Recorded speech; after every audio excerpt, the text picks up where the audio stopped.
საქართველოს. მოგესალმებით, მადლობა მოწვევისთვის. მინდა მივესალმო ჩვენს მაყურებელს, მშვიდობიანი ღამე მინდა ვუსურვო მათ. მოდი დავიწყოთ დღევანდელი მნიშვნელოვანი ამბების ანალიზი და დავიწყოთ საქართველოს პრეზიდენტის მიხეილ ყაველაშვილის ვიზიტით ნიუ-იორკში, სადაც ის ესწრება გაეროს დაარსების 80 წლისთავისადმი მიძღვნილ ძალიან სერიოზულ, გრანდიოზულ, შეიძლება ასე ითქვას, ღონისძიებებს, გარდა იმისა, რომ ის მონაწილეობას მიიღებს გენერალური ასამბლეის სიტყვით გამოვა, გენერალური ასამბლეის ხდომაში და სიტყვით გამოვა, ასევე მონაწილეობას მიიღებს სხვადასხვა ღონისძიებებში, გამართავს შეხვედრებს სხვადასხვა ძალიან მნიშვნელოვან ფიგურებთან, მათ შორის თვითონ გაეროს გენერალურ მდივანთან, გუტიერეშთან და გააჟღერებს გზავნილებს, რომლებიც გამოხატავს ქართული საზოგადოების უდიდეს ნაწილის, ასე ვთქვათ, სულისკვეთებას. ამაში დარწმუნებული ვარ. მაგრამ ვიდრე ამ გზავნილებზე გადავიდოდეთ, მე მინდა თვითონ ამ ვიზიტის მნიშვნელობას გავუსვათ ხაზი, უпростоრად შევაფასოთ ამ ვიზიტის მნიშვნელობა. რა კუთხით, იცით? აი, ხომ ამბობენ ჩვენ რადიკალური ოპოზიცია მაგალითად და მათი პატრონები საზღვარგარეთ ასევე ხშირად ამბობენ, რომ აი თითქოს ყაველაშვილი არ არის ლეგიტიმური პრეზიდენტი, უпростоრად ლეგიტიმური პრეზიდენტი სალომე ზურაბიშვილია. აი ვიცი, ძალიან სიგიჟეები.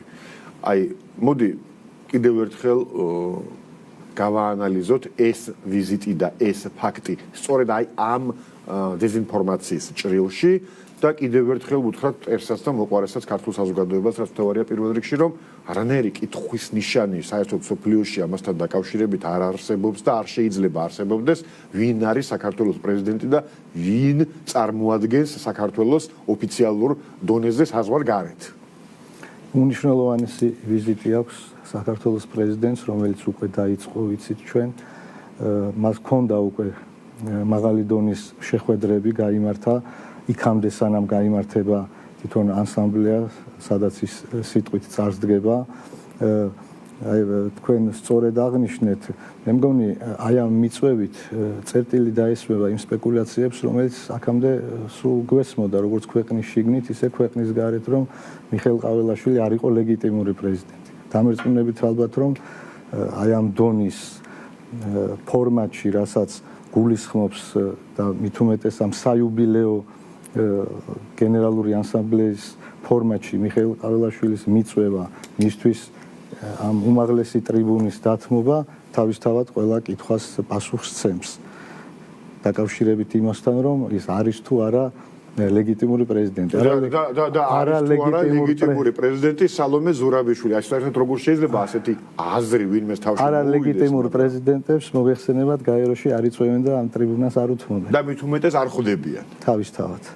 გარდა ამისა ვიცით, რომ ამერიკის პრეზიდენტის და მისი მეუღლის სახელით გაიმართება კიდევ ღონისძიება, რომელშიც ასევე იღებს მონაწილეობას საქართველოს პრეზიდენტი, ასე რომ მე ვფიქრობ, კითხვის ნიშნები სოფლიო ლიდერებს არ აქვთ და ყოველ შემთხვევაში ტრამპის ადმინისტრაცია, აი კიდევ უფრო რომ დავკონკრეტდეთ, ზოგჯერ იმას ამბობენ, რომ თითქოს აი კონკრეტულად დასავლეთს აქვს კითხვები და პრეტენზიები. ნუ არ ვიცი დასავლეთი ვინ არის თუ არა ამერიკის შეერთებული შტატები და მისი ხელისუფლება, ხო? დასავლეთის წამყვანი ძალა და თავარი სახელმწიფო, ასე ვთქვათ, უკვე 100 წელზე მეტია არის ამერიკის შეერთებული შტატები, ხო? და თუ ამერიკის შეერთებული შტატების ხელისუფლება იწვევს საქართველოს პრეზიდენტს იმ ღონისძიებაზე, რომელზეც საერთოდ არ არის ვალდებული პრინციპში რომ მიიწვიოს და ლეგიტიმურობის გარდა ასევე არსებობს დამოკიდებულების თემაც, ხომ? ანუ თუ ვთქვათ ამერიკის დღევანდელი ადმინისტრაცია თვლის, რომ რომელიღაცა ქვეყნის ხელისუფლება ან არასაკმარისად დემოკრატიულია, ან არასაკმარისად კეთილგანწყობილია ამერიკის მიმართ, ან რა ვიცი, მოკლედ რამე პრეტენზია აქვს ამ ქვეყნის მიმართ და ამ ქვეყნის ხელისუფლების მიმართ ისეთი სერიოზული, მაშინ ასეთ ლიდერებს როგორც წესი ასეთ ღონისძიებებზე არ იწვევენ. შეიძლება იქ ოფიციალურად გაეროს გენერალურ ასამბლეაზე გამოვიდეს როგორც ქვეყნის წარმომადგენელი, რადგან ის არის წარმომადგენელი და სხვა არავინ. მაგრამ აი ასეთ ღონისძიებებზე უკვე ალბათ აღარ მიიწვევენ. ამიტომ მე მგონი აქ არ ვიცი მართლა უნდა დაესვას ალბათ იმედია. აღვნიშნე კიდევაც რომ მე მგონი აი ამ ვიზიტის შემდგომ ეს კითხვები აღარ გაჩნდება საზოგადოებაში, სოფლიო თანამეგობრობაში და მე მგონი შიგნითაც ამაზე უნდა დაფიქრდნენ ისა ძალები, რომელიც ასე ვთქვათ, სალომე ზურაბიშვილს წარმოაჩენენ როგორც მოქმედ პრეზიდენტს. ქვეყნის შიგნითაც და გარეთაც სადღაც ნონსენსია და ყველა გვესმის პრეზიდენტად გონი ლიტვის რომელიღაც მოკლედ ტერმაც და მოყვარემაც მეზობელმაც და შინაურმაც მოკლედ უნდა გააცნობიეროს ამ ვიზიტის შემდეგ. მე მგონი ზუსტად ეს ვიზიტი ერთ-ერთი მთავარი გზავნილია სოფლიოსთვის, იმ ძალებისთვის, რომელიც შიგნით თუ გარეთ აი ამ კითხვებს ვავდნენ და ლეგიტიმაციას კითხვის ნიშნის ქვეშ აყენებდნენ, რომ ეს თემა დასრულდა და ამას ემსახურება ჩვენი პრეზიდენტის ვიზიტი გაეროში. მოდით ახლა გადავიდეთ თვითონ შინაარსზე. როგორც ჩვენ ვიცით, გენერალურ ასამბლეაზე მიხეილ ყაველაშვილი მოხსენებით წარსდგება და ამ მოხსენებაში ხაზს გაუსვამს განსაკუთრებულ აქცენტებს გააკეთებს მშვიდობაზე, რაც ბუნებრივია, ალბათ ჯერ ერთი იმიტომ, რომ დღეს ომი არის მსოფლიოს ერთ-ერთი კი არ მთავარი გამოწვევა, ალბათ არის ომი და არა მარტო მიმდინარე ომი უკრაინაში, არამედ ასევე ზოგადად უფრო დიდი ომის გაჩაღების საფრთხეც, რისი, ესე ვთქვათ, საშიშროებაც არსად არ წასულა და მათ შორის არ წასულა არსად ჩვენი ომში ჩათრევის საშიშროებაც. იმიტომ რომ ხედავთ ჩვენ თუნდაც იმ ცდილობებს, როგორც ცდილობს გლობალური ომის პარტია თუ რაც კიდე ის დავარქვათ ზოგიერთი ამ ტერმინს რაღაცა არ მოსწონს ეს ტერმინი, არ მოსწონთ, ნუ მოსწონთ რაღაცა რაც უნდათ ის დაარქვან, მაგრამ არიან სოფლიოში ძალები, რომლებსაც უნდათ საქართველოს ჩათრევა ომში და უნდათ ომის კიდევ უფრო მეტად განსწრაფება. გლობალურ ომის პარტიას დავარქვევ თუ სხვა რამეს, ამას გადამწყვეტ მნიშვნელობა არ აქვს ამ შემთხვევაში ჩემი აზრით. და მოკლედ გასაკვირი არ არის რომ მშვიდობაზე გააკეთებს მთავარ აქცენტს. მაგრამ აი ესეც ალბათ ძალიან მნიშვნელოვანია რომ ამხელა ტრიბუნიდან კიდევ ერთხელ მას ეძლევა საშუალება და ალბათ ასეც იქნება გააჟღეროს ის წუხილი რომელიც ჩვენ გვაქვს აგერ მეოთხე წელია ცხოვრობთ ომში ჩათრევის მუდმივი შიშის ქვეშ. როგორ ფიქრობთ? სამწუხაროდ ჯერ კიდევ ეს საფრთხე ქვეყანას არ აქვს სრულად აცილებული. რეგიონში კარგად მოგვეხსენება რა მასშტაბის ომი გვაქვს. მე მინდა ჩვენ საზოგადოებას კიდევ ერთხელ ვთხოვო, რომ დაფიქრდნენ ამასთან დაკავშირებით. სანამ ჩვენს მეზობელ მეგობარ უკრაინაში სრულმასშტაბიანი საბრძოლო მოქმედებები მიმდინარეობს, იქამდე ყოველთვის მავანი ეცდებიან ჩაითრიონ საქართველოს აი ამ დიდ რეგიონალური მასშტაბის ომში. და მე მგონი ყველა საღადმოაზროვნე ადამიანი ამაზე უნდა დაფიქრდეს და მადლობელი იყოს დღევანდელი ხელისუფლების, რომელმაც შეძლო და ფაქტიურად 4 წლის განმავლობაში არაერთი მცდელობის და მიუხედავად შეძლო აქამდე და ასეც იქნება მომავალში ქვეყნისთვის აერიდებინა საომარ მოქმედებებში მონაწილეობა. რაც შეეხება პრეზიდენტის აქცენტებს, რასაკვირველია ეს იქნება კიდევ ერთხელ ჩვენი ქვეყნის ღირსეულად წარმოჩენა მსოფლიო საზოგადოების წინაშე და ის აქცენტები მშვიდობასთან დაკავშირებული განსაკუთრებით იქნება დარწმუნებული ვარ ხაზგასმული. მით უმეტეს ჩვენი სამშვიდობო პოლიტიკა ჩვენს აფხაზდაოს დაძმებთან მიმართებაში ეს ქართული დღევანდელი მოქმედი ხელისუფლების ქართული ოცნების გზავნილია და მკაფიოდ ყოველთვის ხაზია გასმული რომ ჩვენ ნდობა ურთიერთობა უნდა აღვადგინოთ მშვიდობიანად და ამას ალტერნატივა არ აქვს. კი ბატონო, ეს განსაკუთრებით ასე ვთქვათ მნიშვნელოვანი გზავნილი უნდა იყოს ასევე იმ ძალებისთვის, რომლებიც აი ეხლაც ამ წუთებშიც როცა ჩვენ ვლაპარაკობთ, ახლაც მუშაობენ იმ გეგმებზე, როგორ ააგორონ ხელოვნურად პროტესტი, როგორ შექმნან პროტესტის ასე ვთქვათ ხილვადობა, ვიძიმოსტრასაც რუსები ეძახიან. და ამით ასე ვთქვათ დააზიანონ ხელისუფლება და რაღაცნაირად თითქოს წყალი შეუყენონ. გაიშიფრა კიდევ ერთი გეგმა, დაფინანსების, აგერ იმედის კვირა მოამზადა სიუჟეტი, სადაც საიდანაც ვიგებთ, რომ რაღაც ახალი სქემა მოიგონეს ახლა, რადგან არასამთავრობო ორგანიზაციებთან დაკავშირებით ჩვენ საკმაოდ ისეთი ეფექტიანი საკანონმდებლო ჩარჩო მივიღეთ და ისე მარტივად ვეღარ მოხდება ამ აირწინაღების და იმის შესყიდვა სხვადასხვა ეკიპირების რადიკალური აქციებისთვის არასამთავრობოების გავლით აქციების უშუალო დაფინანსება. ეხლა მოიფიქრეს და უნივერსიტეტების გავლით, აი ესეთი ადრეს საერთოდ ადამიანს როგორ უნდა მოვიდეს თავში, რომ უნივერსიტეტი გამოიყენოს ასეთი ბინძური საქმისთვის და თუნდაც ძალიან სუფთა იყოს პოლიტიკური საქმისთვის. მაგრამ ეს ხალხი ყველაფერზეა წავშლელი ხედავთ და უნივერსიტეტების გავლით, ესე იგი აპირებენ რადიკალური აქციების დაფინანსებას, აქ გამოიკვეთა ისიც, რომ ბატონი ბაჩიაშვილია ერთ-ერთი, ასე ვთქვათ, დონორი ამ ფინანსური წყარო ამ დაფინანსების, ის ბაჩიაშვილი, რომელიც დედაც რამდენიმე დღის წინ მას პოლიტპატიმრად აცხადებდა და ამბობდა, რომ ესე იგი ის ოლიგარქის იმის შურისძიების სხერპლი გახდა და ასე შემდეგ. აქ უნივერსიტეტებიც გამოიკვეთა, რომელიც არის ჩართული ამ სქემაში, მათ შორის ეს ალასანიას უნივერსიტეტი. მოდი ამ სქემაზე ვილაპარაკოთ და რა შეგვიძლია ჩვენ ამას დაუპირისპიროთ. ახლა გამოძიება დაწყებულია უსაფრთხოების სამსახურში, მაგრამ ეს ერთი მხარეა, ასე ვთქვათ, ოფიციალური გამოძიება.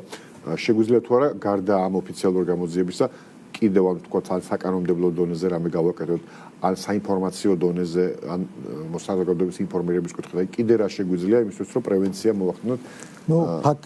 ფაქტია, რომ გეგმის იმ კანონებმა, რომელიც ჩვენ მივიღეთ საკანონმდებლო ორგანოში გასული წლების განმავლობაში, ამან რეალური შედეგი მოგვცა.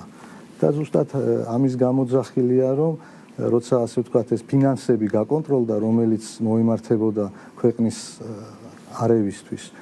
ახლა ახალი მექანიზმების ფიქრში არიან მავანნი, თუ როგორ შეძლონ აი ამ თანხების მოზიდვა ქვეყანაში,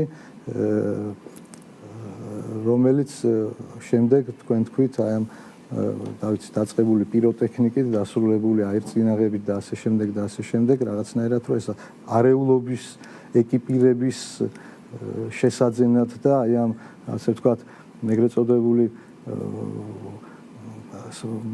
საწინააღმდეგო ფრონტისთვის გამოადგებათ ქუჩაში და ეს ჩვენ ვნახეთ. კარგად გვახსოვს ნოემბერ-დეკემბრის აქციები, ეგრეთ წოდებული მშვიდობიანი აქციები, მაგრამ დამეთანხმებით ალბათ რომ მშვიდობიანი აქციები პიროტექნიკით, მოლოტოვის კოქტეილებით და საკანონმდებლო ორგანოს დაწვით არ ხორციელდება, ხო? მით უმეტეს დედაქალაქის შუაგულში ცენტრალურ გამზირზე. და აი ამიტომაც არის ეთყობა როგორც ჩანს ეს ახალი სქემები განხილვის პროცესში. ამ შემთხვევაში ჩვენ კონკრეტულად და რაზეც სახელმწიფო უსაფრთხოების სამსახური ახორციელებს ძიებას, ეს არის უმაღლესი საგანმანათლებლო დაწესებულებებით გავლით აი ამ თანხების მოზიდვა და მე მგონი და ეჭვიც არ მეპარება სახელმწიფო უსაფრთხოების სამსახური ამ გამოძიებას ბოლომდე მიიყვანს, ყველაფერს თავის სახელი დაერქმევა და სურვილი აღარ გაუჩნდებათ. იმედი ვიქონიოთ, რომ აღარ გაუჩნდებათ. თუმცა როგორც თავად ბრძანეთ, ვიდრე უკრაინაში ეს ომი მიმდინარეობს, ცდილობები ალბათ იქნება. ცდილობები ჩვენ ხედავთ კიდევაც თქვენ სულ რამდენიმე დღის წინ, ხო? ვნახეთ თბილისის ცენტრალურ საარჩევნო შტაბთან როგორი პროცესები მიმდინარეობდა. ეს არაფრით არ გავდა, არც ერთი კრიტერიუმით მშვიდობიან მანიფესტაციას ან აქციას. ეს ერთი მხრივ ემსახურებოდა ცენტრალური საარჩევნო შტაბის მუშაობაში ხელის შეშლას და ზოგადად საარჩევნო პროცესის დისკრედიტაციას. მე აქვე მინდა ჩვენს მოსახლეობას უთხრა და შვიდად იყვნენ 4 ოქტომბრის თვითმმართველობის არჩევნები. ჩაივლის ძალიან მშვიდ, კონკურენტუნარიან წყნარ გარემოში, ისე როგორც 24 წლის საპარლამენტო არჩევნებმა ჩაიარა და ქვეყანა 5 რიცხვიდან 5 ოქტომბრიდან გააგრძელებს ჩვეული განვითარების რიცხვს, ასე რომ არანაირი საშიშროება იმისა, რომ ვინმე მოახდენს სახელმწიფო გადატრიალებას მერწმუნეთ არ არის და კიდევ ერთხელ ვიმეორებ, რომ ჩვენი საზოგადოება წყნარად უნდა იყოს, იმიტომ რომ დღევანდელი სახელმწიფო ინსტიტუტები, განსაკუთრებით სამართალდამცავი და სპეციალური სამსახურები არიან საკმაოდ მაღალ პროფესიონალებით დაკომპლექტებული ერთი და მზად არიან ნებისმიერი სცენარისთვის, რაც არ უნდა კონდეს ჩვენს მამანს ჩაფიქრებული, ასე რომ შვიდათ იყოს კიდევ ერთხელ მინდა უთხრა ჩვენ საზოგადოებას. ხო, აი ეს მელიქიშვილზე იმ რამდენიმე დღის განმავლობაში განვითარებული მოვლენები ძალიან სიმბოლური იყო ჩემი აზრითაც, იმიტომ რომ აჩვენებდა, ასე ვთქვათ, ამ რადიკალური ოპოზიციის სახეს მთლიანად. ერთის მხრივ აჩვენებდა, რომ ამ რადიკალურ ოპოზიციას არავითარი პოზიტიური პროგრამა და რაღაც კონკურენტული რამე შეთავაზება საზოგადოების მიმართ არ გააჩნია და იცის, რომ წაგებულია, ანუ რეალურ არჩევნებში წაგებულია. კახი კალაძე თითქმის ყოველ დღე, თუნდაც მარტო თბილისის მაგალითზე რომ ვილაპარაკოთ და ასეა ყველგან სხვა მუნიციპალიტეტებში, კახი კალაძე ფაქტობრივად დღე არ გავა ისე რომ არ წარმოადგინოს რაიმე ძალიან მნიშვნელოვანი პროექტი, გეგმა მომავალი 4 წლის განმავლობაში რა გაკეთდება თბილისში და თბილისელებისთვის მისი მერობის პირობებში. რადიკალებს არანაირი ალტერნატივა არ აქვს. იმასაც კი ვერ ამბობენ, რომ ეს არ ვარგა. და აი ეს ამას ხომ არ მისცეთ, იმიტომ რომ ეს არ ვარგა. ამასაც კი ვერ ამბობენ. შესაბამისად, წაგებულები არიან, წინასწარვე იციან, რომ წაგებულები არიან და ნუ ერთადერთი შანსი აქვთ ის, რომ აი რაღაცა პროვოკაცია მოაწყონ, იქ შასაღებავი შეასხან, რუსებო თუ რაღაცა იყვირონ და თან ძალიან სიმბოლურია ისიც, რომ ამას ვინც ყვიროდა, ესე იგი ელენე ხოშტარია გამოიყვანეს, რატომღაც ამ ყველაფერს, ესე ვთქვათ, თეატრალიზებული პერფორმანსის თავარ შემსრულებლად და ესეც ძალიან სიმბოლურია. არ ვიცი რატო არჩევენ ამ ადამიანს ამ როლისთვის, ყველაზე ნაკლებად შესაფერისია აშკარად ამ როლისთვის. ესე იგი ეს ყველაფერი რო გააკეთა ეს რუსებო რო იყვირა და რომ მოუწოდა თითქოს თავის მილიონიან თუ 3 მილიონიან მხარდამჭერებს, რა ვიცი რო კითხო 3 მილიონი მხარდამჭერი ყავთ. რომ მოუწოდა რომ ესე იგი ჩვენო არ დაუშვებთო ამ თავრობამ რუსეთში წაგვიყვანოსო და ასე შემდეგ, იმ დღეს მე რუსეთიდან ჩაერიცხა ფული. ძალიან სიმბოლური. ვიხილეთ და ძალიან ესეთი გასაკვირია, ეს ორმაგ სტანდარტსაც ცდება. ერთი მხრივ ხელისუფლებას ეძახო რუსი და მეორე მხრივ დაფინანსებას პოლიტიკური ჯგუფები იღებდნენ ცენტრალური ბიუჯეტიდან თუ არ ვცდები, ხო, რუსეთის ის კონკრეტულად მამამისი იმას აი იმ ჰონორარს რასაც ეძახიან, ჰონორარი არ ვიცი რამდენად არის ეს. ზუსტად ამიტომ თქვენ რაც არის, იღებს რუსეთის ბიუჯეტიდან. ბრძანეთ რომ არაფერი დასაპირისპირებელი არ აქვს დღევანდელ ჩვენ კანდიდატთან, თუნდაც აი დედაქალაქის ფარგლებში რომ ვისაუბროთ, იმიტომ რომ ჯერ ესეთი ყველა კვლევა აჩვენებს ჩვენი მერობის კანდიდატის მოქმედი მერის ბატონი კახა კალაძის რეიტინგს, ეს ჩვენ ნახეთ და ყველა ამ ქალაქში ვცხოვრობთ და ვხედავთ, როგორი მაღალი რეიტინგი აქვს და ეს რეიტინგი საიდან გამომდინარეობს? ეს არის რაღაც მოგონილი ციფრები და დაწერილი როგორც ზოგ-ზოგიერთს უყვარს ხოლმე თქვა. ეს არის იმ ნაკეთების საქმეებიდან. გვიწერდა ხოლმე ხანდახან. ეს არის დავით ბაქრაძეს რო ქონდა ხოლმე რაღაცა კოსმოსური რეიტინგი. ეს ყველაფერი ეს რეიტინგები გამომდინარეობს იმ ნაკეთების საქმიდან, რაც ჩვენმა დედაქალაქის მერმა გასული თუნდაც გასული ვადის, ასე ვთქვათ, იმ 4 წლის განმავლობაში გააკეთა. ხო, ეხლა ჩვენ ამ ქალაქში დავიბადეთ, გავიზარდეთ და ძალიან კარგად ხედავთ ყოველწლიურად როგორ წინ მივდივართ. დაწყებული სატრანსპორტო პოლიტიკა გნებავთ, გნებავთ ინფრასტრუქტურა, გნებავთ გამწვანების კუთხით, რაც აუცილებლად უნდა აღნიშნოს სოციალური და ჯანდაცვის მიმართულებით, რომელიც უშუალოდ მოქალაქეებზე არის ორიენტირებული, იმიტომ რომ გვესმის ხოლმე რომ კარგია ვთქვათ გზა, ინფრასტრუქტურა, მაგრამ აი მოქალაქემდე რა მიდის. აი ზუსტად ეს პროექტები, რომელიც რამდენიმე დღის წინ ჰქონდა ჯანდაცვის და სოციალური კუთხით პრეზენტაცია, რა იგეგმება მომავალ 4 წელში დედაქალაქის მხრივ, ჩვენ ვნახავთ რომ იქ არის აი ძალიან სერიოზული პროექტები, რომელიც უამრავ ჩვენ თანამოქალაქეს, მათი სოციალური კუთხით, ჯანდაცვის კუთხით, ასე ვთქვათ, უშუალოდ მივა ჩვენს მაცხოვრებლებამდე. და აი ამ ყველაფრიდან გამომდინარეა ის რეიტინგი, რომელიც აქვს დედაქალაქის მერს და ეჭვიც არ მეპარება, რომ ბევრად უფრო მაღალი შედეგი იქნება, ვიდრე ყოფილა წარსულ თვითმმართველობის არჩევნებში, როგორც დედაქალაქში, ისე მთელი ქვეყნის მასშტაბით, იმიტომ რომ ჩვენ არ ვართ და ქართული ოცნება არ ემსახურება მხოლოდ დედაქალაქს ან მსხვილ ქალაქებს. ფაქტიურად ყველა სოფლის დაბის დონეზეა, რეგიონის დონეზე დასული ეს წინსვლა აი სხვადასხვა მიმართულებით და ამას ხალხი ხედავს უმრავლესობა ყოველ შემთხვევაში და ამ შედეგებს ჩვენ ყველანი ერთად ვიხილავთ 4 რიცხვში საღამოს. კი ბატონო, კიდევ ერთი თემა მინდოდა განმეხილოთ თქვენთან ერთად.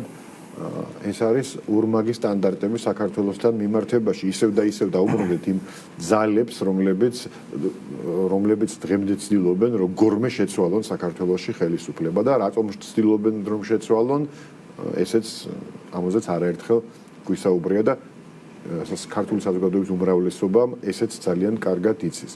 ურმაგის სტანდარტები იყო ის მაგალითად რომ ჩვენთვის არ შეიძლებოდა გამჭვირვალობის კანონი და დასავლეთის თითქმის ყველა ქვეყანაში არ მოქმედებს ან იღებენ ჩვენთან პოლიტპატიმრებს უწოდებენ ადამიანებს რომლებმაც გააკეთეს ის რაც დასავლეთის რომელიმე ქვეყანაში რომ გაეკეთებინათ გასაგებთ რომ კაცრად დასჯიდნენ და ჯიან კიდევაც ჩვენ ახლა ამას ხედავთ ჩვენი თვალით ხო და კიდევ ერთი მაგალითი ესე იგი ორმაგის სტანდარტის ვიხილეთ ამ დღეებში ესე იგი საფრანგეთის პრეზიდენტმა მაკრონმა გააკრიტიკა ამერიკის შეერთებული შტატების ელჩი საფრანგეთში ბატონი კუშნერი რომელიც არის დონალდ ტრამპის სიძე ამას არ აქვს გადაწყვეტილი მნიშვნელობა უბრალოდ ამითი შეიძლება ასე ვთქვათ ნათელი გახდეს ის რომ ეს ადამიანი ტრამპის პოლიტიკას ატარებს და არა ვთქვათ რაღაც ესეთი პოლიტიკურად ნეიტრალური დიპლომატი ან რამე მაგრამ ამას არ აქვს მნიშვნელობა ანუ რაც არ უნდა რა პოზიციაც არ უნდა კონდეს ბატონ კუშნერს საფრანგეთთან მიმართებაში აი წარმოუდგენელია მან თავის თავს მისცეს იმის მეასენის უფლება თუნდაც რის უფლებასაც საქართველოში დოზითაც ერევიან ჩვენში და საქმეებში თუნდაც საფრანგეთის ელჩი რომ არაფერი ვთქვათ გერმანიის ელჩზე ევროკავშირის ელჩზე ანუ ესე იგი თურმე კუშნერმა თუ გამოთქვა თავისი მოსაზრება საფრანგეთთან მიმართებაში რაღაც მოსაზრება თურმე ეს ყოფილა საფრანგეთის შიდა საქმეებში ჩარევა რისი უფლებაც არავის არ აქვს მათ შორის არ აქვს მისი მთავარი მოკავშირის ელჩსაც კი ნატოში საფრანგეთი და ამერიკა არიან ანუ ასე ვთქვათ ნუ სამეულში მაინც ხო ანუ თავარ სამეულში სრულიად საპირისპიროს ხედავთ საქართველოსთან მიმართებაში საქართველოში არ ვიცი რავი ლამის ბანერებზე დახატონ უკვე ეს ელჩები და გამოგვეცხადონ ასე ვთქვათ ბანერებზე და არაფერი აი ეს არის ზუსტად ორმაგის სტანდარტი და ძალიან სამწუხაროა რომ კონკრეტული ქვეყნების წარმომადგენლები დიპლომატიის ყველა ზღვარს გაცდნენ და მე აი საფრანგეთის ელჩი ახსენეთ თქვენ ეხლა ახალი ელჩი ყავს ხო სულ ცოტა ხნის წინ ჩამობრძანდა მაგრამ წინა ელჩი პირდაპირ ასე ვთქვათ ფაქტიურად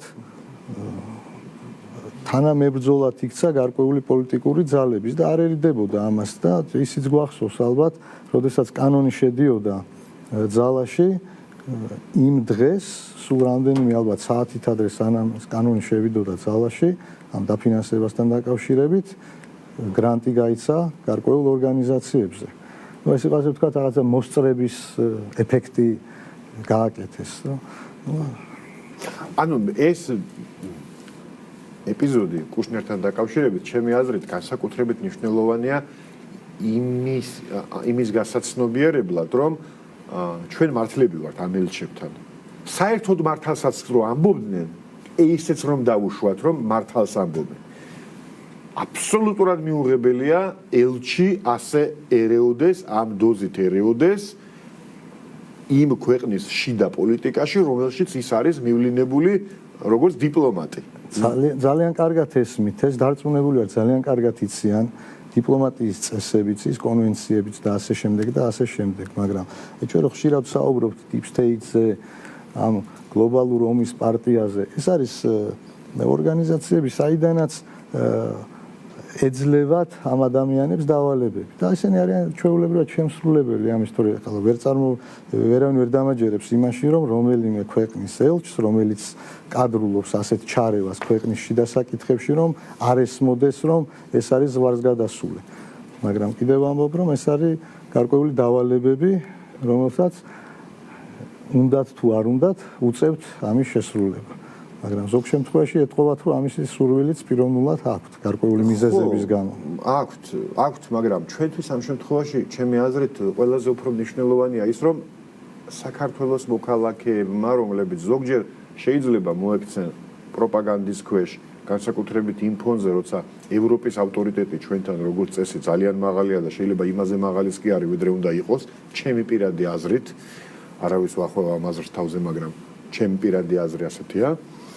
ამ ავტორიტეტის გამო, ამ ავტორიტეტს ამოფარებულები, ისინი ხშირად ცდილობენ საზოგადოების შეცდომაში შეყვანას და შეყავთ კიდეც ზოგჯერ, ვნახეთ ჩვენი აქციები, სადაც ძალიან ბევრი შეცდომაში შეყვანილი განსაკუთრებით ახალგაზრდობა, კი. და ამას იმიტომ უსვამ ხაზს, რომ ესე იგი, ანუ კიდევ ერთხელ რომ გააცნობიეროს ყველამ, რომ აი აბსოლუტურად აბსურდთან გვაქვს საქმე, ანუ ამ დონეზე ჩარევა ქვეყნის შიდა საქმეში კიდევ ერთხელ ვიმეორებ, მართალსაც კი რომ ამბობდეს, ნებისმიერ ქვეყანაში მოიძებნება თავშეკავება მართებთ, მართალსაც რომ, მაგრამ მართალსაც რომ, იმიტომ რომ ნებისმიერ ქვეყანაში შეიძლება მოძებნო გასაკრიტიკებელი, მათ შორის თვითონ ამერიკის შეერთებულ შტატებში, თვითონ საფრანგეთში, თვითონ გერმანიაში და ნებისმიერ ქვეყანაში შეიძლება, აბა ოპოზიცია რას აკეთებს, აკრიტიკებს, ანუ ხაზს უსვამს იმ პრობლემებს, რომლებიც კონკრეტული ხელისუფლების მმართველობის დროს არის. ელემენტარულად რომ ჩავთოთ თქვა ან CNN-ი ან რომელიმე ფრანგული ამერიკასთან მიმართებაში ან რომელიმე ფრანგული ოპოზიციური არხი ან გერმანული პრობლემებს მოусმენთ იმდენს რომ შეიძლება ხო და მაგრამ ეხლა ჩვენი ელჩი რომ დადგეს და ამ პრობლემებზე ხმამაღლა ამ პრობლემების გამო ხმამაღლა წარმოგიდგენიათ ნოტას მოყვება ალბათ და არ ვიცი ხდება ერთი ამბავი ხო და ანუ ამას ვამბობ, რომ აი ის იქნება, რა ქვია. კარგია რომ საზოგადოებაში გაჯდეს ეს ერთხელ და სამუდამოდ. უმრავლესობა ჩვენი საზოგადოები ძალიან კარგად ხედავს ამ ყველაფერს, იმ ზეწოლას ევრობიუროკრატიიდან, რაც არის ჩვენი ქვეყნის, ჩვენი სუვერენიტეტის გამო ეს ყველაფერი. იმიტომ რომ ყველა ძალიან კარგად ხედავს, რომ დღეს აქვს საქართველოს ის ხელისუფლება, რომელიც ბოლომდე იცავს დამოუკიდებლობას, სუვერენიტეტს, რაც ძალიან რთული იყო აქამდე. მაგრამ დღეს მივედით ამ დონეზე, რომ ჩვენი სიტყვა გვაქვს სათქმელი, ჩვენი პოზიციები გვაქვს გასამყარებელი და აი დღევანდელი ვიზიტიც პრეზიდენტის ამერიკის შეერთებულ შტატებში ამას გულისხმობს. რომელიც სარწმუნებული ვარ კიდევ ერთხელ, ასე ვთქვათ, მაღალი ტრიბუნიდან კიდევ ერთხელ გააგებინებს ყველას, მათ შორის სოფლიო ლიდერებს თუ ვინ ვართ ჩვენ, რა სად ვდგავართ და რა პრეტენზიები გვაქვს მათ შორის დასავლეთის იმ ნაწილთან, რომელიც სამწუხაროდ კვლავ ცდილობს ჩვენს გამოყენებას საზარბაზნე ხორცად. დიდი მადლობა მინდა გადაგიხადოთ მობრძანებისთვის. პირიქით მადლობა მოწვევისთვის. ძალიან საინტერესო საუბრისთვის, ანალიზისთვის. ბუტა ჯორბენაძე იყო ჩვენი სტუმარი, მაყურებელს შევახსენებ. პოსტ ანალიტიკა დღეს ამით დასრულებულია, ხვალამდე გემშვიდობებით დროებით.